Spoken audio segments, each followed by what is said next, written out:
Hello and welcome to the wrap up, where I am surprisingly alone. But no, Sahal is joining me in just a second. He's just experiencing some technical difficulties. He'll be here in a second. He put me on the spot for this one. But we are here after the Toronto Raptors lost 111-110 to the Dallas Mavericks. Welcome in, Sahal. Do you care to explain Sorry, yourself or no? just had just some audio issues. That's all. Okay. You want to take over for me, or you want me to keep going Yeah, here? yeah, sure. Welcome to the Wrap Up Live. I know Oren's already said that to you guys. This is the official Raptors Republic live post game show and podcast where we talk about the latest Raptors game. I'm here. Obviously, you heard him, Oren Weisfeld, and this live show was produced by Kian Haddad. And tonight, your Toronto Raptors were defeated by the Dallas Mavericks. It was a little mini Western Conference road trip that ended tonight. And unfortunately, they were defeated 111-110 to the Mavericks. That brings the record to 5 wins, 4 losses on the season. 5-4, yeah. And last but not least, if you love the Toronto Raptors, we ask you guys this every single episode. Do us hardworking individuals at Raptors Republic a favor and subscribe to the Raptors Republic YouTube and the Rapcast podcast channel wherever you're watching or listening. All right, Oren, let's get into this game.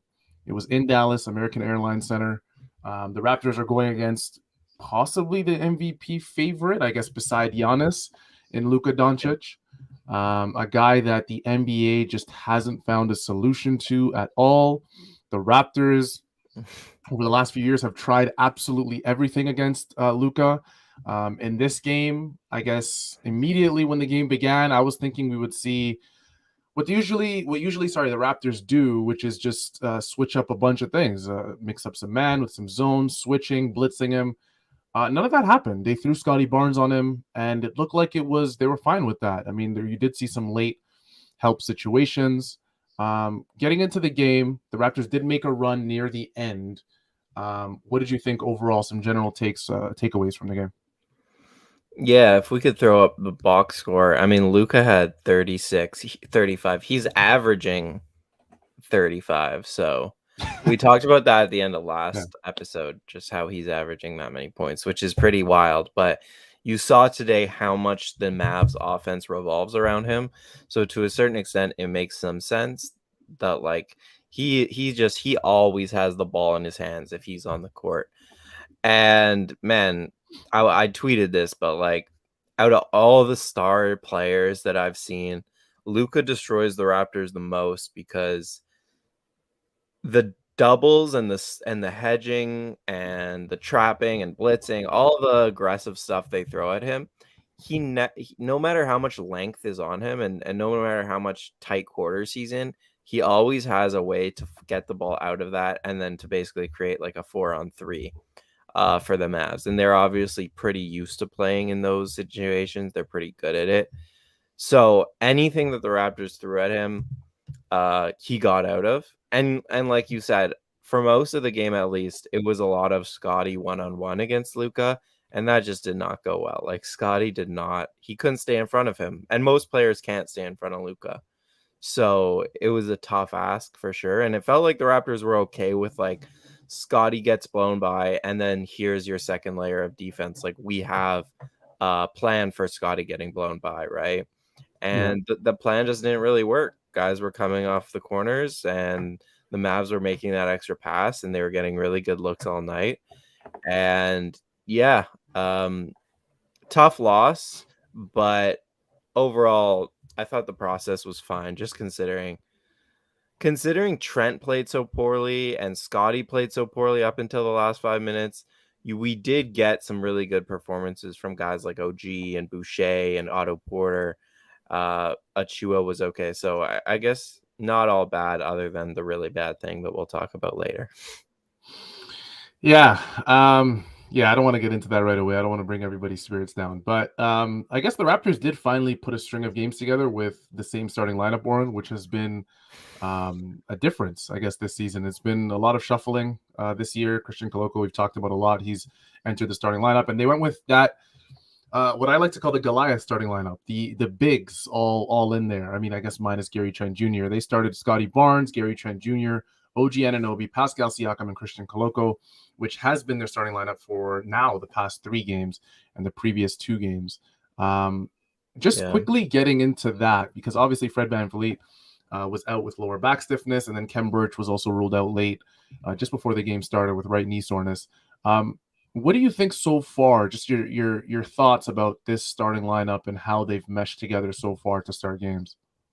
Yeah, their numbers are really good. I know that. But this game was a good example of Koloko just not being able to handle the size of JaVale McGee and Dwight Powell. I thought he got bullied, and I thought that it felt like the Raptors had no rim protection tonight, to the point where, like, I want to look it up. Points in the paint.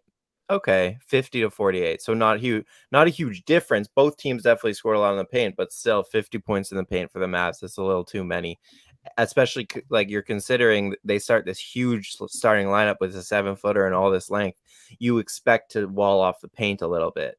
And I just felt like the Raptors rim protection was really lacking tonight. And it's tough for Nurse because there was no Kem Birch. Like, this would have been a game where I would have pulled Koloko quick and got Kem in there. Obviously, he wasn't available. I liked that he brought Thad Young in the first half, but then he didn't bring him in again. So that was kind of disappointing for me.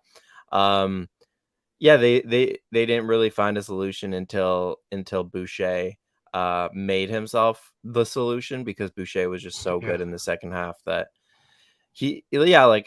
I'm fine with the starting lineup as is, but there's going to be nights where Koloko doesn't have it and you got to adjust quickly. I don't think they did adjust quickly enough tonight. What do you think? Yeah, it was tough. I don't think they adjusted quickly enough either. And I think it's so difficult when the majority of your game plan surrounds one player who is, on any given night is the best player on the planet in Luka Doncic. He gets to the line. He's aggressive. You cannot guard him one-on-one. He'll shred a zone. He's seen everything so far in this league. And it is tough because now you're in a situation where the Dallas Mavericks roster is constructed in a way where you have shooters all around him. I mean, Reggie Bullock was 0 for 5 from 3, but he's not going to do that every single game, right? He was 1 for 7 in this game. Dorian Finney-Smith is another guy who can stretch it out. And then they brought him that secondary kind of primary creator in Spencer Dinwiddie last season in that trade that they made, who had a very good game. I mean, he was 8 for 17. He wasn't a little bit of foul trouble. Yeah, a little bit of foul trouble. He had 4 fouls. I think 3 of them were offensive fouls in the game. 21 points for him, 7 assists, just what you need if you're Luka in terms of secondary scoring. And then they got a bunch of bench scoring as well. Christian Wood, I mean, put up some points for them. I think he had 13 on 5 for 8 shooting. What's his? I always want to call him Jalen Green, but it's not. It's not Jalen Green. Is it Jalen Green? No, Josh Green. Josh Green. Yeah, he's Australian. Yeah. He had some good moments for them as well. It's true. That was kind of the difference because, what Luka's going to do and you know how he's going to create. But when he's off the floor, when they made that big run, he was off the floor in the second quarter. You need to win those minutes, right? You have to. And Christian Wood and Spencer Dinwiddie were just killing the Raptors in single coverage. And it's like, you can't really adjust your whole game plan towards them because your game plan is so Luka-centric. But that was, to me, the difference was Wood and Dinwiddie kind of killing them in those minutes. Yeah, I wasn't really happy with, and I don't want to single him out, but I wasn't really happy with Scotty Barnes's, at least his point of attack defense in this game. I don't blame him for the Luka stuff because realistically, Oren, who can take Luka one-on-one in this league? Nobody, literally nobody. So I'm not blaming him for that, but there was possessions after possession where he was stuck on Spencer Dinwiddie and he was pressing him up the court and he just kept getting blown past. I mean, I don't understand what he was attempting, because usually when you play that aggressive up the court, OG's done it tons of times this season. He pokes the ball free, turnover, you have a transition break. But Scotty was just pressing guys. I mean, if it wasn't a full court press, it was a half court press, and Spencer Dinwiddie was getting to the rim easily, and the Raptors' rotations weren't getting there fast enough. So I wasn't happy with that. And then it didn't help as well, like you mentioned, that Scotty Barnes was scoreless up until 1 second left in the third quarter, where he hit a 3 at the top of the key. A shot that honestly wasn't a great Scotty Barnes shot. I mean, you're okay with him isoing up his defender and then just pulling the trigger. It's not a terrible thing to see, but I just wanted more aggressiveness out of Scotty Barnes. It did help Oren, that we saw.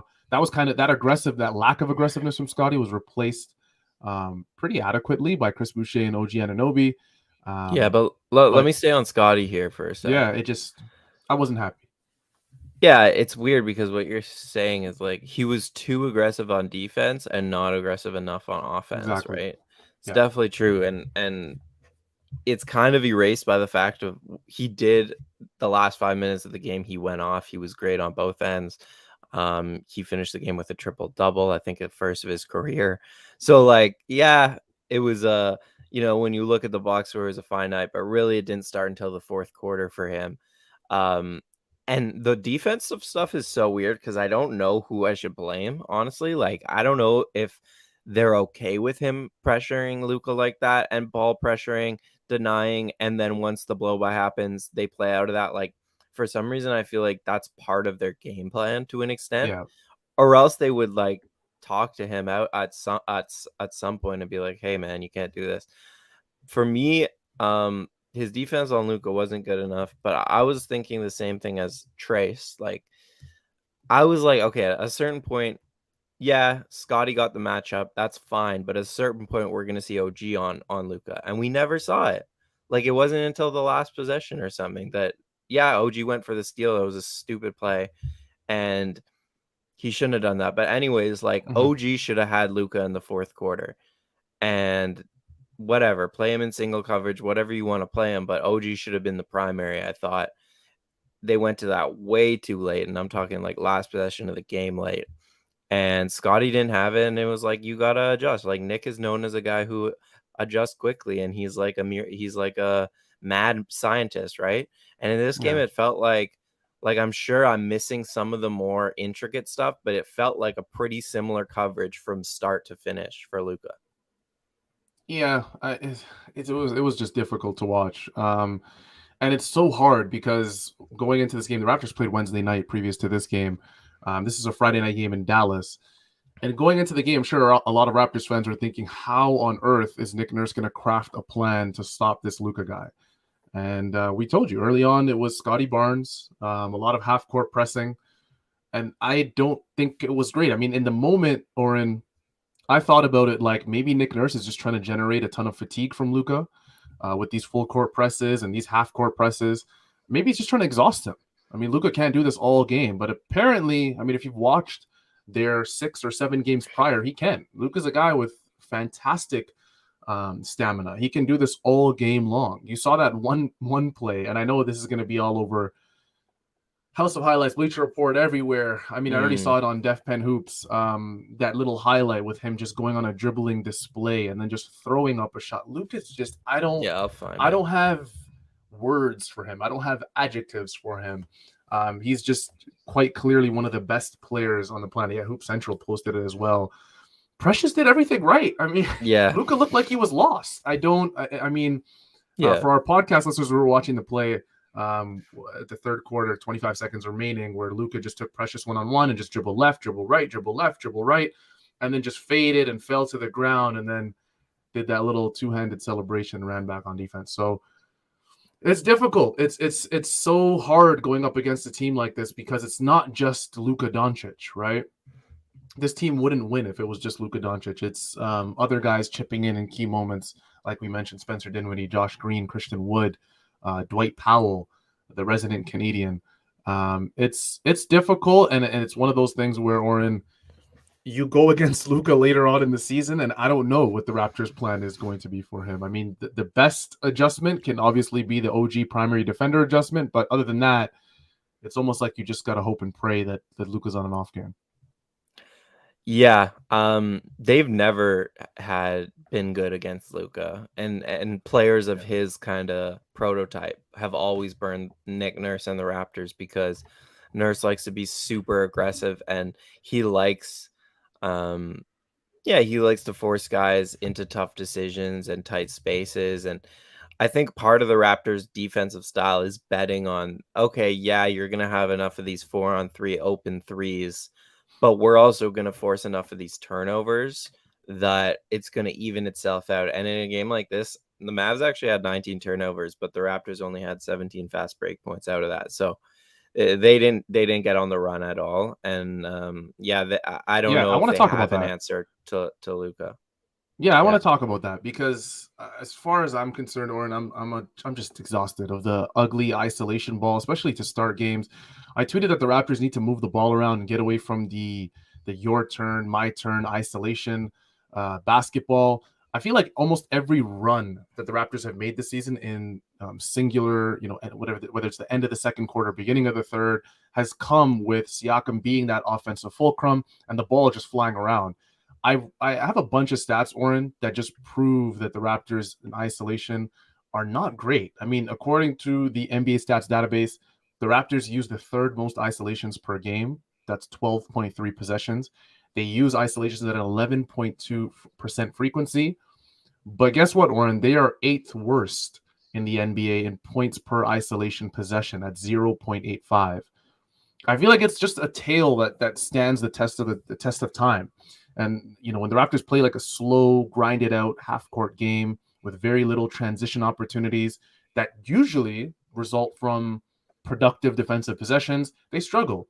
The Raptors averaged the most transition possessions at 24.5 in the entire NBA entering this game. And they're very efficient, 1.32 points per transition possession. That's second in the NBA. Their score frequency, according to the NBA stats database, is at 61.2%. That's the best in the NBA. Their free throw frequency percentage, 20.4%. That's again best in the NBA. And guess what, Oren? Turnover percentage on all of these transition possessions, 7.7%, and that's fourth best in the league. This is one of, if not the most efficient transition team in the entire league. I mean, they do it at a high rate. And in this game, I just felt like we saw a lot of ugly half-court possessions. And I don't know if you feel like it's time, but there was one guy who was playing some aesthetically pleasing basketball in the half court, and that was Pascals Siakam. He had 17 points in the first half, 7 for 12 shooting. I think there was and two. I mean, at least in the first half. At least in the first half, it was Siakam, and then obviously we saw OG play really well in the third quarter as well. It's difficult, man. I'm watching a team that I feel like they're doing a lot of isolation and they're not good at it. You can't run the third most isolation in the league and be one of the worst teams in the league at the points per isolation possession, and then know that you're great in transition and super efficient and you're generating all these free throws and you're scoring at the best rate in transition, and here you are slowing down the game. I mean, it's difficult. I watch this team and I'm just like, what is happening sometimes? If not for Chris Boucher, Oren, off the bench, I don't know. I don't know where this team would be in this game and in previous games as well. Oh, they would have got slapped this game. But I mean, to the transition stuff, I just wrote about that. And like, so much of their offense depends on transition for sure.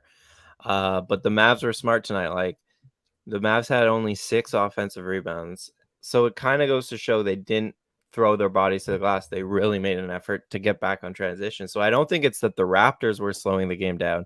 I think it was that the Mavs weren't letting them run, right? And same thing with like the Mavs hit 50% of their field goals. Like when you're not getting stops and you're not getting steals in the open court and guys are getting back, it's really hard to run in transition. So your defense has to fuel that. And I think we're going to see all season, if their defense isn't good and clicking, their transition offense isn't going to be very good either. But yeah, to your point about isolations in the half court and how much they do it compared to how inefficient it is, that's a whole different issue. And they really don't have like a half court offensive system. So that's a different issue, that it's 2 years running now that they run a ton of isolation and they don't get a ton out of it. But I'm ready to move on to the positives if you are. Yeah, for sure. We can get into, do you want to talk about OG first? We can talk about Chris Boucher's another explosion off the bench. Whatever you want to get at first, I'm with. Yeah, I'll go OG. Because I thought he had a really impressive night. And fantastic, yeah.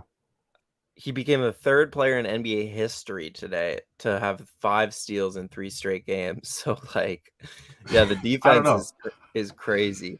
But I want to talk about the offense because yesterday I was here talking crazy. Or 2 days ago, I was saying how Scotty might have had a slightly better start to his season than OG. A lot of that thinking, and that was just like us having a conversation. It wasn't like any research went into that. A lot of that thinking, though, was how inefficient I thought OG had been on offense. And his assists are down and his turnovers are up from last year. So definitely he's making some bad decisions. But I saw before the game that he has a 58 true shooting percentage this season, which is actually really good. And I was really surprised to see that because in my mind, OG has not shot the ball very well. I think he's around 36, 37%, which, is okay. But for him, he has a higher ceiling than that.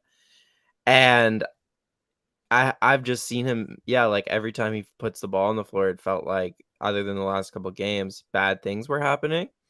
So I was really surprised to see that he had a 58 true shooting percentage this season. And today was, defensively great, obviously. But I thought like every time he put the ball on the floor, he made good decisions. The mid-range looked really good. The three-pointer looked really good.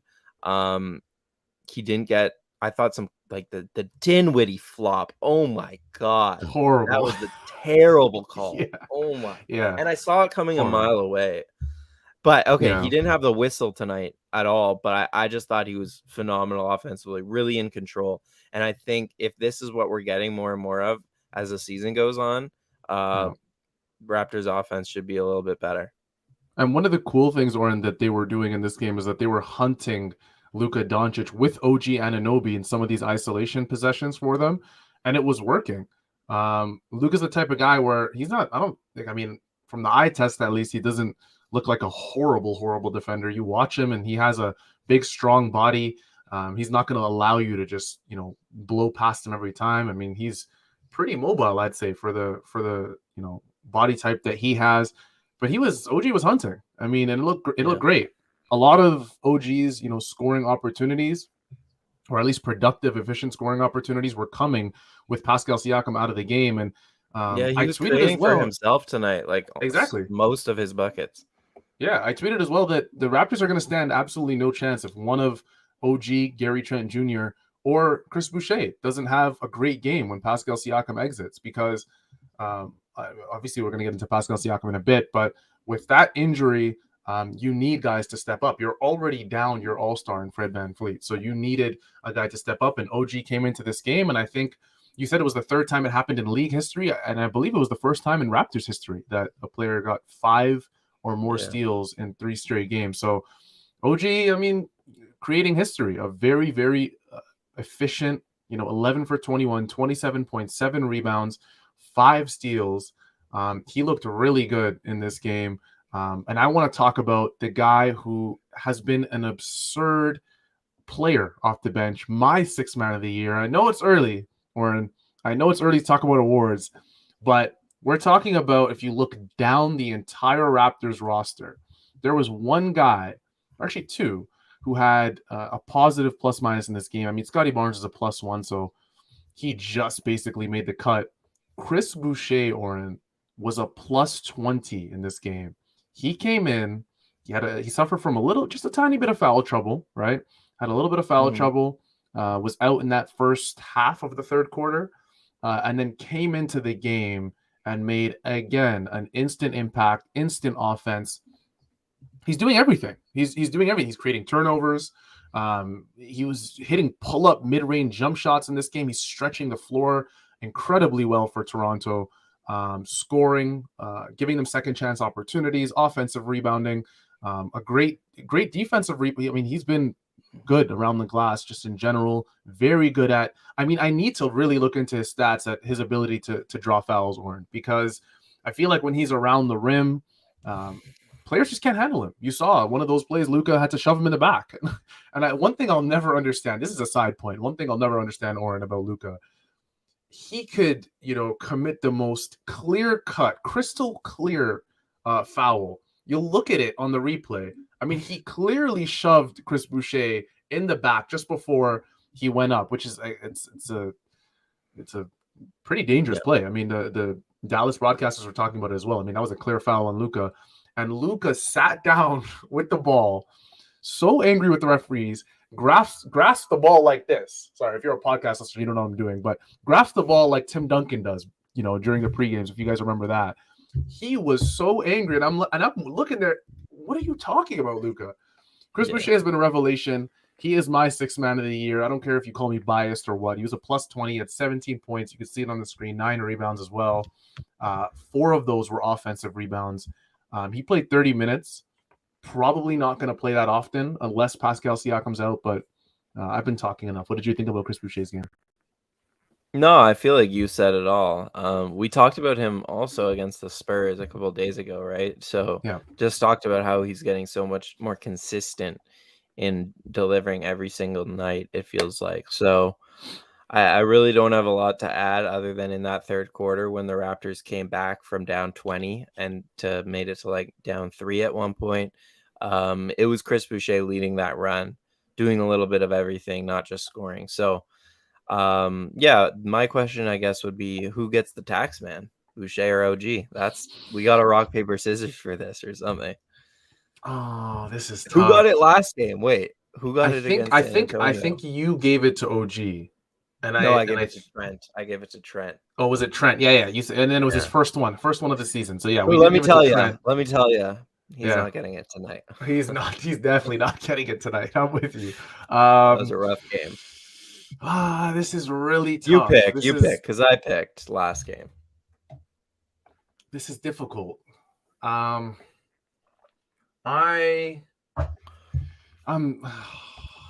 guy made history in OG, and then Chris Boucher was a plus 20 in 30 minutes. All right, we're giving it to both of them then.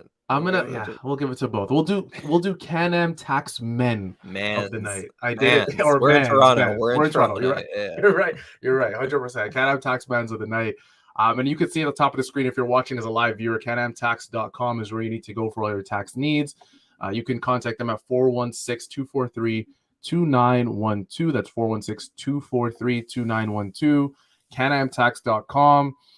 Everybody does their taxes unless you are an 8-year-old at 11:35 p.m. watching myself and Oren break down this post game, which you probably shouldn't. You should probably be asleep, especially because if you're in Ontario, I don't think you went to school, but that's a whole nother issue. CanAmTax.com. You guys heard the number, and our CanAm Tax Men of the night go to OG Anunoby, who made history tonight with 5+ steals in 3 straight games. League history and NBA history. And then Chris Boucher as well, who was absolutely fantastic off the bench. A plus 20, 17 points, 9 rebounds in 30 minutes. Really quick, Oren. We didn't get into it yet, and we said we would save it till the end. Yeah, I got it right here. Pascal Siakam left the game in the third quarter. It was a very scary fall. I'm going to be honest. You guys saw it on video for the live viewers. If you did not watch the game as a podcast listener, Pascal was dribbling. Christian Wood guarding him, right dribble, and I don't know if it was it looked like a slip. I don't know slipped if it was on a wet that was spot. slippery. Slipped on a wet spot, yeah. It looked tough, and the Raptors medical staff obviously informed the league that it was a strained right groin injury. Which is not great. He left the game in the third quarter, did not return, and he looked like he was in pain. I mean, a lot of people have had groin injuries. Even the most unathletic. I mean, I can speak for myself as one of the most unathletic people. I've had only one groin injury in my life. Not fun at all. I could only imagine what it's like for an actual athlete. But yeah, what are the takeaways from this, Oren, from this injury? I don't know how many games Pascal's going to miss. I don't even know if he's going to miss one game. I mean, the Raptors' next game is Sunday night versus the Bulls. DeMar DeRozan and the Bulls. Speaking of DeMar DeRozan, really quick, 46 points. 46, holy crap, DeMar DeRozan. But yeah, Pascal exited with a strained right groin injury. Oren, what are your takeaways? What do the Raptors need to do? I mean, we'll know, I guess, by tomorrow, Saturday, how long he'll be out for, if he'll be out. But the hope is that the injury is not serious, right? Yeah, we might even know tonight in the press conference post game with whoever. I know Josh Lewenberg's at the game. I don't think a lot of Canadian media are, but because usually they do MRIs and stuff right there, so we might know something tonight. Yeah, not gonna speculate or anything, but as of right now, if it's a right groin strain, that means I guess that nothing is broken or there's no nothing snapped or anything. So Yeah, groins can You be don't, tough for sure. yeah, They they they they linger, are right? one of those tricky things, yeah, that you have to be really careful with, and you can't rush it.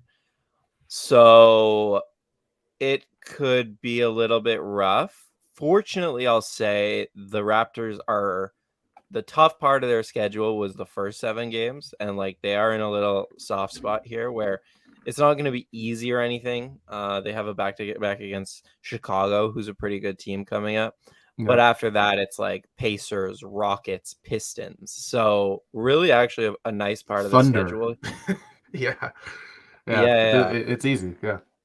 Yeah, like, those teams will put up a fight, but again, if Scotty's on, if OG's on, uh I'm a little bit concerned about Fred, considering we don't know how he got injured. I don't know if he came into the season not fully in shape and it had to do with that.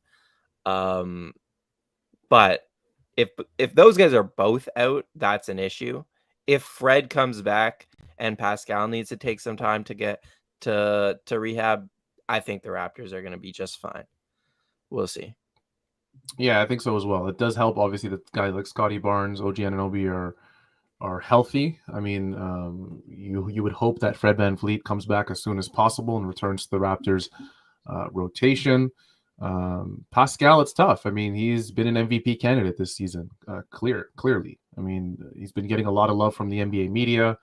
He has expanded his game. Most stars have ended their press conferences when they play the Raptors with something along the lines of Pascal worked his butt off in the NBA offseason, and you're really starting to see the improvements. So it's tough to lose your best player.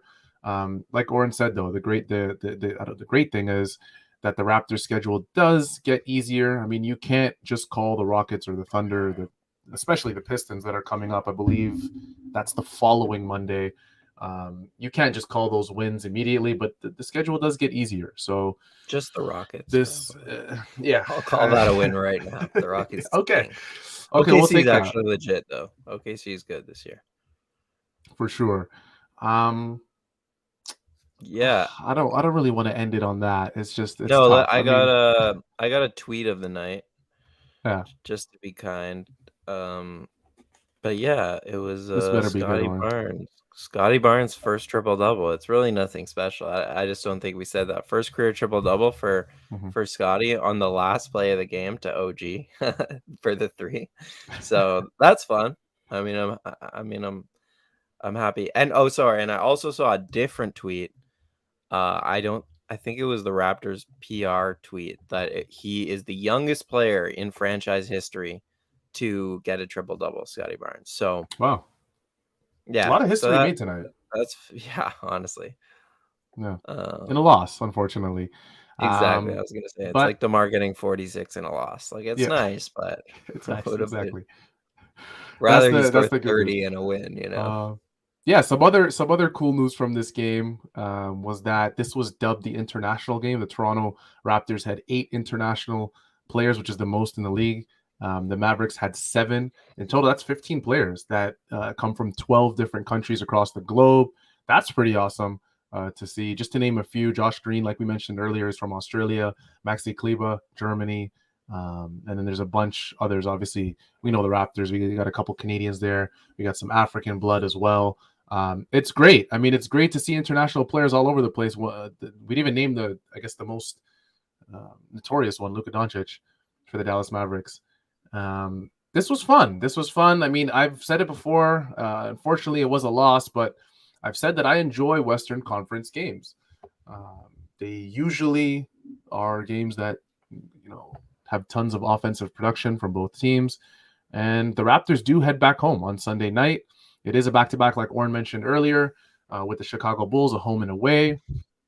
And before you guys leave us tonight, we need you to subscribe to the Raptors Republic YouTube. Like this video if you haven't already. Do not leave us just yet. Like this video. It's just a click. That's all you got to do, as well as subscribe to our podcast channel, the Rapcast. This was the wrap up, your official Raptors Republic post-game live show, where your Toronto Raptors were defeated by the Dallas Mavericks 111-110, bringing the Raptors record to 5-4 on the NBA season. The live show, again, was produced by Keon Haddad, who's in the background working super hard as per usual.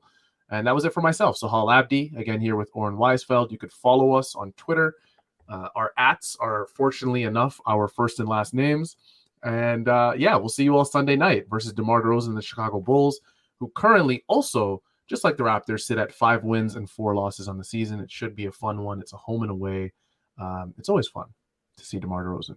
Anyways, take care. Enjoy your weekend, and we'll see you on Sunday.